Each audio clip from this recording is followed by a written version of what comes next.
रात के 11 बज रहे थे। तृप्ति के किचन में बर्तनों की खड़खड़ाहट और मसालों की खुशबू अब भी ताज़ी थी। कल उसके रेस्टोरेंट की पहली सालगिरह थी। यह उसके लिए सिर्फ एक रेस्टोरेंट नहीं, बल्कि उसका सपना था, जिसे उसने अपनी बचत और पसीने से सींचा था। वह कल के लिए एक बहुत ही खास नई डिश तैयार कर रही थी, माँ की याद। यह डिश उसकी अपनी माँ और सास की पुरानी रेसिपी का एक खूबसूरत मिश्रण था। बाहर लिविंग रूम में दबी हुई आवाज़ें आ रही थी। तृप्ति की सास लता देवी और उसकी ननद मोनिका टीवी की कम आवाज़ के पीछे कुछ गहरी योजनाएं बना रही थी। माँ, इसका रेस्टोरेंट तो बहुत उड़ रहा है, इसे किसी तरह बंद करवाना होगा। मोनिका की आवाज़ में जलन साफ छलक रही थी। हाँ मोनिका, बहू अब घर से ज़्यादा बाहर रहती है। जब देखो तब काम काम काम। मुझे तो ये बिल्कुल पसंद नहीं है कि मेरे घर की बहू बाहर जाकर लोगों को खाना परोसे। लता देवी ने मुंह बनाते हुए कहा। तो बस एक काम करो माँ, रमेश अंकल को फ़ोन करो। उनके पहचान वाले फूड इंस्पेक्टर है ना, बस एक बार वो इसकी रेस्टोरेंट पर छापा मार दे तो इसका सारा उड़ना बंद हो जाएगा। लाइसेंस कैंसिल करवा देंगे इसका। यह बहू हम पर हावी होती जा रही है। किचन में गैस के पास खड़ी तृप्ति के हाथ एक पल के लिए रुक गए। उसने वो पूरी बात सुन ली थी, लेकिन उसने ना तो गैस बंद की और ना ही बाहर जाकर कोई तमाशा किया। उसके दिमाग ने बस एक शब्द नोट किया, फूड इंस्पेक्टर। उसने एक गहरी सांस ली, अपनी डिश का मसाला चेक किया और वापस अपने काम में लग गई। तृप्ति का रेस्टोरेंट था, तृप्तिस किचन। एक छोटा सा लेकिन बहुत ही खूबसूरत रेस्टोरेंट, जिसमें सिर्फ 20 टेबल थी, लेकिन वहाँ का खाना इतना स्वादिष्ट और घर जैसा होता था कि लोग दूर दूर से वहाँ खाने आते थे। 2 साल पहले जब तृप्ति ने अपने पति अर्जुन और अब घर वालों के सामने ये आइडिया शेयर किया था, तो किसी ने उसका साथ नहीं दिया था। क्या वो रेस्टोरेंट चलाएगी? लोग क्या कहेंगे कि अर्जुन की इतनी कमाई नहीं है जो बहू को ढाबा खोलना पड़ रहा है। लता देवी ने बहुत ही अपमानजनक तरीके से कहा। मोनिका ने भी ताना मारा था, भाभी तुम्हें कुकिंग आती भी है ढंग से? ये घर वालों को जो बेस्वाद खाना खिलाती हो वही बाहर बेचोगी। अर्जुन, जो एक शांत स्वभाव का आदमी था, उसने भी कहा था। तृप्ति, थोड़ा प्रैक्टिकल होकर सोचो। रेस्टोरेंट के बिजनेस में बहुत इन्वेस्टमेंट लगती है और रिस्क भी बहुत बड़ा है। अगर फेल हो गया तो पैसे डूब जाएंगे। मैंने सब सोच लिया है अर्जुन, मैं तुमसे 1 रुपया नहीं मांग रही। मेरे पास मेरी खुद की सेविंग्स है, मैं उसी से शुरुआत करूंगी। तृप्ति ने बहुत ही आत्मविश्वास के साथ कहा था। पर मां नहीं मानेंगी तृप्ति। अर्जुन ने पीछे हटने की कोशिश की। अर्जुन, ये मेरा सपना है और मैं अपने सपने को सिर्फ इसलिए नहीं मार सकती क्योंकि किसी और को ये अच्छा नहीं लगता। अर्जुन चुप हो गया था और तृप्ति उस सफ़र पर बिल्कुल अकेली निकल पड़ी थी। शुरुआत बहुत मुश्किल थी, लेकिन पहले महीने में ही रेस्टोरेंट अच्छा चला। दूसरे महीने में खाने की रिव्यू इंटरनेट पर वायरल होने लगी। तीसरे महीने तक तो ये हालत हो गई कि वीकेंड पर लोगों को वेटिंग लिस्ट में खड़ा होना पड़ता था। तृप्ति का दिन सुबह 5 बजे शुरू होता था। वह सुबह घर का सारा काम खत्म करती, नाश्ता और दोपहर का खाना बनाती और फिर 10 बजे अपने रेस्टोरेंट निकल जाती। वह थकती बहुत थी, लेकिन जब वह अपने ग्राहकों को खुश होकर खाना खाते देखती तो उसकी सारी थकान मिट जाती। लेकिन उसकी ये खुशी लता देवी को और मोनिका से बर्दाश्त नहीं हो रही थी। एक औरत की सफलता, वो भी तब जब उसने बिना किसी मदद के सब हासिल किया हो, अक्सर घर की राजनीति का शिकार बन जाती है। पहली साजिश, लता देवी ने अर्जुन को भड़काना शुरू किया। बेटा, अपनी बीवी को समझाओ, रेस्टोरेंट बंद करे वो। घर की लक्ष्मी जब बाहर जाकर काम करती है तो घर की बरकत ख़त्म हो जाती है। तुझे गरम खाना भी नसीब नहीं होता। अर्जुन ने कहा। माँ, उसका सपना है वो, और घर तो चल ही रहा है ना, वो सब संभाल रही है। जब अर्जुन से काम नहीं बना तो लता देवी ने सीधे तृप्ति को हुक्म दिया, बहू, अगले महीने से वो रेस्टोरेंट बंद कर देना। मुझे बिल्कुल पसंद नहीं कि मेरे घर की बहू बाहर रहे। तृप्ति ने बहुत ही शांति से जवाब दिया था। माँ जी, मैं घर का सारा काम करके जाती हूँ, आपको कभी किसी चीज़ की कमी नहीं हुई, लेकिन रेस्टोरेंट मेरी मेहनत है, मेरा वजूद है, वो बंद नहीं होगा। जब सीधी उंगली से घी नहीं निकली तो लता देवी और मोनिका ने अपने प्लान बी पर काम करना शुरू किया। फूड इंस्पेक्टर वाली साजिश। अगली सुबह रेस्टोरेंट में काफ़ी भीड़ थी। तृप्ति काउंटर पर खड़ी थी, तभी दरवाजे से दो लोग अंदर आए। उनकी वेशभूषा और हाव भाव से लग रहा था कि वो कोई सरकारी अधिकारी है। हम फूड सेफ्टी डिपार्टमेंट से हैं। मुझे आपके रेस्टोरेंट का लाइसेंस और हाइजीन सर्टिफिकेट चेक करना है। हमारे पास एक गुमनुमा शिकायत आई है कि आपके यहाँ खाने में मिलावट होती है और किचन में गंदगी है। इंस्पेक्टर ने बहुत ही कड़क आवाज़ में कहा। रेस्टोरेंट में बैठे कुछ ग्राहकों ने ये सुना और वो असहज हो गए, लेकिन तृप्ति के चेहरे पर कोई शिकन नहीं थी। वह जानती थी कि ये कौन करवा रहा है। बिल्कुल सर, आइए, तृप्ति ने बहुत ही पेशेवर तरीके से कहा। उसने अपनी फाइल से सारे documents, trade licence, fire NOC और फूड सेफ्टी का सर्टिफिकेट सब उनके सामने रख दिया। मुझे आपकी किचन देखनी है, इंस्पेक्टर ने फाइल देखते हुए कहा। प्लीज़ सर, अंदर आइए। तृप्ति ने किचन का दरवाज़ा खोल दिया। इंस्पेक्टर अंदर गया। उसने हर एक सेल्फ, फ्रीज और बर्तन को बहुत बारीकी से चेक किया। किचन पूरी तरह से बेदाग थी, हर चीज़ अपनी जगह पर थी। सब्जियों पर डेड टैग लगे थे और सफाई ऐसी थी कि फर्श पर शीशा दिखाई दे।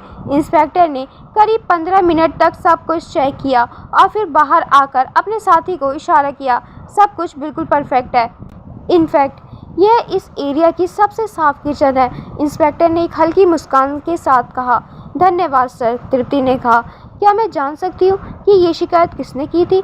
वो गुमनाम थी, पर शायद कोई आपका विरोधी है जो आपकी सफलता से जलता है। आप अपना काम करते रहिए। इंस्पेक्टर चले गए। तृप्ति मुस्कुराई। वह विरोधी कौन था, यह बात उससे बेहतर कोई नहीं जानता था। उस शाम जब तृप्ति घर आई तो लता देवी और मोनिका टीवी देख रहे थे। उनके चेहरे पर एक उत्सुकता थी कि आज तृप्ति रोते हुए आएगी। भाभी, आज कुछ हुआ क्या तुम्हारे रेस्टोरेंट में? तुम थोड़ी थकी हुई लग रही हो, मोनिका ने अपनी दबी हुई हंसी को छुपाते हुए कहा। तृप्ति ने अपना बैग सोफे पर रखा और बहुत ही आराम से कहा, हाँ मोनिका, आज फूड इंस्पेक्टर आए थे चेकिंग के लिए। मोनिका की आंखें चमक उठी। ओह, फिर क्या हुआ? कोई जुर्माना लगा क्या? नहीं, सब कुछ बिल्कुल परफेक्ट था। उन्होंने मेरी किचन की बहुत तारीफ की और क्लीन चिट देकर चले गए। तृप्ति ने एक बहुत ही तीखी नज़र से अपनी सास और ननद को देखा। पता है, किसी ने गुमनाम शिकायत की थी, पर जो लोग अंधेरे में वार करते हैं वो ये भूल जाते हैं कि सच की रोशनी हर साजिश को बेनकाब कर देती है। लता देवी का चेहरा एकदम से उतर गया। तृप्ति अपना एक गिलास पानी पीकर अंदर चली गई। दूसरी साजिश, मोनिका हार मानने वाली नहीं थी। उसकी एक सहेली थी जो एक फूड ब्लॉगर थी और उसके इंस्टाग्राम पर अच्छे खासे फॉलोअर्स थे। मोनिका ने उसे फ़ोन किया। यार, एक बहुत ज़रूरी काम है, तुझे उस तृप्ति किचन का एक बहुत ही बुरा रिव्यू लिखना है अपनी आईडी से। मैं तुझे इसके लिए पैसे भी दूंगी। पर मोनिका, मैंने तो वहाँ का खाना कभी खाया ही नहीं और मैं झूठे रिव्यू नहीं लिखती। ये मेरे पेज की रेपुटेशन के लिए गलत है। सहेली ने साफ मना कर दिया। जब सहेली नहीं मानी तो मोनिका ने खुद एक फेक ईमेल आईडी बनाई। उसने गूगल और जोमेटो पर जाकर एक बहुत ही गंदा रिव्यू पोस्ट कर दिया। खाना बहुत ही बेकार और बासी था। किचन में मैंने छिपकली देखी। स्टाफ बहुत बदतमीज़ है, यहाँ कभी मत जाना। तृप्ति ने सुबह उठकर वो रिव्यू देखा। वह जानती थी कि ये किसकी हरकत है। उसने कोई तमाशा नहीं किया। तृप्ति ने तुरंत उस रिव्यू को रिपोर्ट किया कि ये एक फेक अकाउंट है। साथ ही उसने गूगल को एक ईमेल लिखा जिसमें उसने कल की फूड इंस्पेक्टर की मिली हुई क्लीन चिट रिपोर्ट की कॉपी अटैच कर दी। गूगल ने कुछ ही घंटों में उस फेक रिव्यू को डिलीट कर दिया।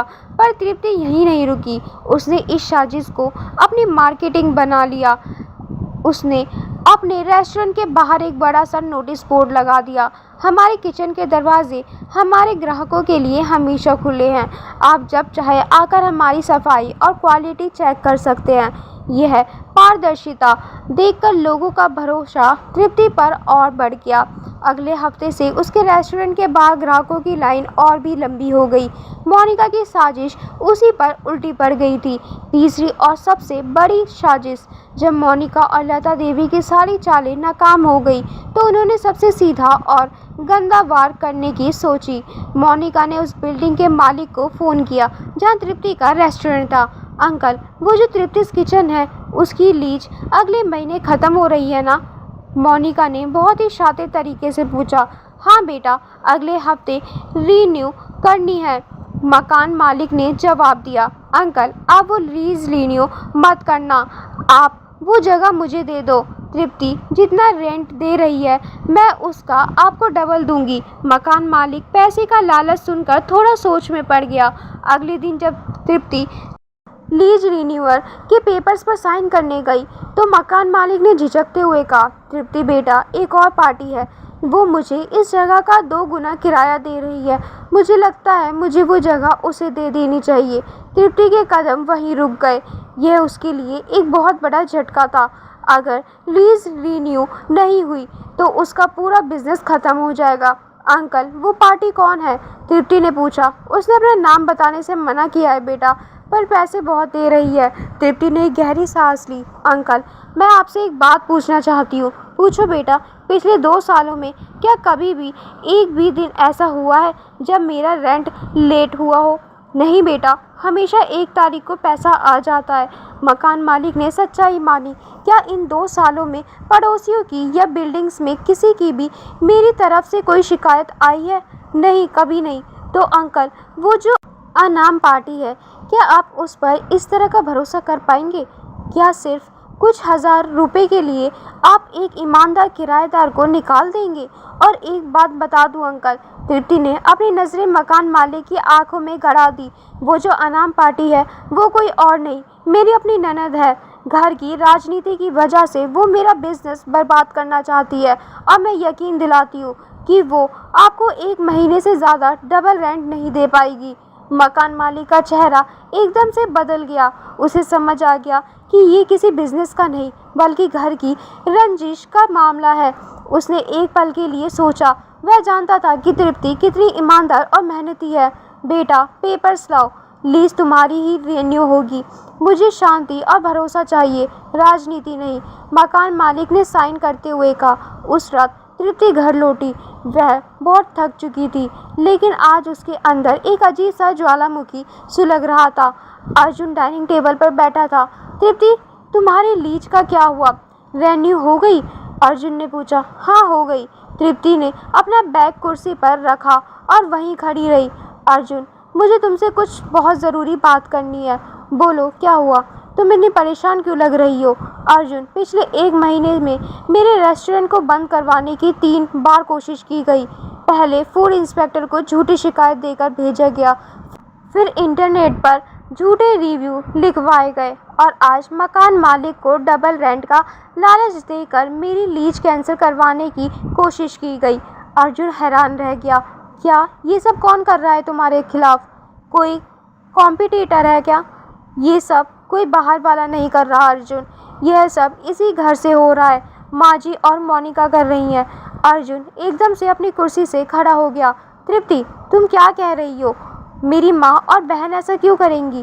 क्योंकि उन्हें मेरा सफल होना, मेरा घर से बाहर निकलना बर्दाश्त नहीं हो रहा है। तुम उनसे खुद जाकर पूछ लो। अर्जुन सीधे अपनी माँ के कमरे में गया। लता देवी और मोनिका वहीं बैठी थी। माँ, क्या तुमने और मोनिका ने तृप्ति के रेस्टोरेंट में फूड इंस्पेक्टर को भेजा था? अर्जुन की आवाज़ इतनी तेज़ थी कि पूरे घर में गूंज गई। लता देवी हड़बड़ा गई। बेटा, वो तो मैंने बस ऐसे ही। मोनिका, क्या तुमने मकान मालिक को डबल रेंट का ऑफ़र दिया था? अर्जुन ने अपनी बहन को घूरते हुए पूछा। मोनिका का चेहरा सफ़ेद पड़ गया। उसके मुंह से एक शब्द नहीं निकला। तुम दोनों ने ये क्या किया? अर्जुन का गुस्सा अब एक बहुत गहरे दुख में बदल चुका था। तृप्ति ने पिछले 3 साल से अपनी खून पसीने की कमाई उस जगह पर लगाई है। वो सुबह उठकर तुम्हारे लिए खाना बनाती है और फिर जाकर अपना सपना पूरा करती है। उसने तुम्हारा क्या बिगाड़ा था जो तुम लोग उसका सब कुछ तबाह करने पर तुल गए? बेटा, वो घर से ज़्यादा बाहर रहती है। मुझे ये अच्छा नहीं लगता। लता देवी ने अपनी रूढ़िवादी सोच को सही ठहराने की कोशिश की। माँ, अच्छा तो मुझे भी नहीं लगता कि आप लोग इस हद तक गिर सकते हैं। आज के बाद अगर किसी ने भी तृप्ति के काम में कोई रुकावट डाली तो मैं इस घर से हमेशा के लिए चला जाऊंगा। ये मेरा आखिरी फैसला है। अर्जुन की ये बात सुनकर लता देवी और मोनिका सन्न रह गई। उनका वार उन पर ही उल्टा पड़ गया था। अगले दिन रेस्टोरेंट की पहली सालगिरह थी। तृप्ति ने पूरे रेस्टोरेंट को बहुत ही खूबसूरती से सजाया था। गुब्बारे, फूल और एक बहुत ही प्यारा सा बैनर जिस पर लिखा था 1 साल के प्यार के लिए शुक्रिया। दोपहर का वक्त था। रेस्टोरेंट में ग्राहकों की भीड़ लगनी शुरू हो गई थी। तभी दरवाजे पर 2 परछाइयां आकर रुकी। तृप्ति ने मुड़कर देखा। लता देवी और मोनिका दरवाजे पर खड़ी थी। उनके चेहरे पर आज कोई घमंड नहीं बल्कि एक अजीब सी शर्मिंदगी और झिझक थी। तृप्ति ने एक पल के लिए रुकी, फिर वह खुद चलकर दरवाजे तक गई। अंदर आइए माँ जी। तृप्ति ने बहुत ही सम्मान के साथ दरवाज़ा खोला। लता देवी और मोनिका अंदर आई। उन्होंने पहली बार उस जगह को इतनी करीब से देखा था। दीवारों पर लगी खूबसूरत तस्वीरें, साफ सुथरी टेबलें, ग्राहकों के चेहरों पर खुशी और सबसे बड़ी बात, एक बहुत ही जानी पहचानी खुशबू। तुमने ये सब अकेले किया? लता देवी ने उस माहौल को देखते हुए बहुत ही धीमी आवाज़ में पूछा। हाँ माँ जी, अकेले, बिना किसी सपोर्ट के। तृप्ति ने सच कहा। लता देवी ने अपनी नज़रें झुका ली। हमने तुम्हें रोकने की बहुत कोशिश की। हमने तुम्हारे साथ बहुत गलत किया बहू।